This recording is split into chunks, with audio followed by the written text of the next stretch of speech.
শাহরুল্লাহিল মুহাররম, আল্লাহ পাকের মাস হলো মুহাররম মাস।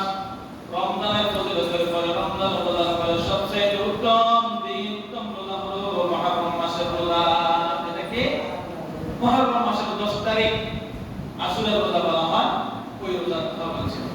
রমজানের রোজা ফরজ হওয়ার পূর্বে মুহাম্মদুর রাসূলুল্লাহ সাল্লাল্লাহু আলাইহি সাল্লাম তার সাহাবায়ে কেরামকে নিয়ে মুহাররম মাসের 10 তারিখের রোজাটা ফরজ হিসেবে প্রত্যেক বছর রাখতেন। মুহাররম মাসের রোজা প্রত্যেক বছর আল্লাহ রাসূল সাল্লাল্লাহু আলাইহি সাল্লাম রাখতেন। আর যখন রমজানের রোজা ফরজ হয়ে গেছে তখন রমজানের রোজা রাখতেন ফরজ হিসেবে, মুহাররম মাসের রোজা ফরজ হিসেবে রাখতেন না, রাখতেন। আল্লাহ রাসূল সাল্লাল্লাহু আলাইহি সাল্লাম যখন মদিনায় হিজরত করলেন, মক্কা থেকে যখন মদিনায় হিজরত করে চলে গেলেন, মদিনায় যাওয়ার পরে সাহাবায়ে কেরাম রোজা রাখলেন এবং মদিনার ইহুদিরা রোজা রাখলেন। রাসূল সাল্লাল্লাহু আলাইহি সাল্লাম মদিনার ইহুদিদেরকে রেখে বললেন, ও মদিনার ইহুদি ভাইরা, তোমরা আজকে মুহররম মাসের 10 তারিখ তোমরা কেন রোজা রাখলা? এটার কারণ কি?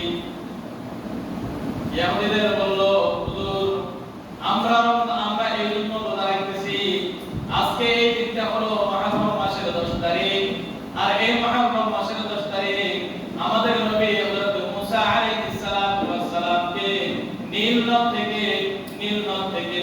থেকে আমি আল্লাহ পাক রব্বুল আলামিন আমার আল্লাহ তিনাকে ফেরাউনের লস্কর বাহিনী থেকে রক্ষা করেছেন। আর ফেরাউনের লস্কর বাহিনীকে আল্লাহ পাক রব্বুল আলামিন সেই লোহিত সাগর যেটা নীল নদ মিশরের ভিতরে এখন আছে, ওই মিশরের নীল নদে আল্লাহ পাক রব্বুল আলামিন ফেরাউনের লস্কর বাহিনীকে ডুবিয়ে মেরেছে। আর আমাদের নবী হযরত মুসা আলাইহিস সালাতু ওয়াস সালামকে মুক্তি দিয়েছেন। হুজুর, এইজন্য আমরা আশুরার রোজা রাখি, মুহররম মাসের 10 তারিখের রোজাটা আমরা এইজন্য রাখি। আল্লাহ রাসূল সাল্লাল্লাহু আলাইহি সাল্লাম দরদ মাখা কণ্ঠে দিলের মায়া নিয়ে দরদ নিয়ে বললেন, ও আমার সম্প্রদায় মদিনার বাসী, শুনো, আমি আল্লাহ পাক রব্বুল আলামিনের কাছে সবচেয়ে বেশি আকাঙ্ক্ষা ভাবনা রাখতে পারি। এজন্য মুসা আলাইহিস সালাতু ওয়াস সালাম তোমাদের চাইতে সবচেয়ে প্রিয়, সবচেয়ে বেশি হকদার হলাম আমি। মুসা আলাইহিস সালামের জন্য তোমরা যে রোজাটা রাখতেছো, এই রোজা রাখার জন্য আমি মুহাম্মদুর রাসূলুল্লাহ সাল্লাল্লাহু আলাইহি ওয়াসাল্লাম বেশি হকদার। রাসূল সাহাবায়ে কেরামকে ডেকে বললেন, ও আমার সাহাবায়ে কেরাম, শুনো, ইহুদিরা মুহররম মাসের 10 তারিখ রোজা রাখতেছে, তোমরা এই 10 তারিখ রোজা রাখো, তোমরা এই 10 তারিখে রোজা রাখো।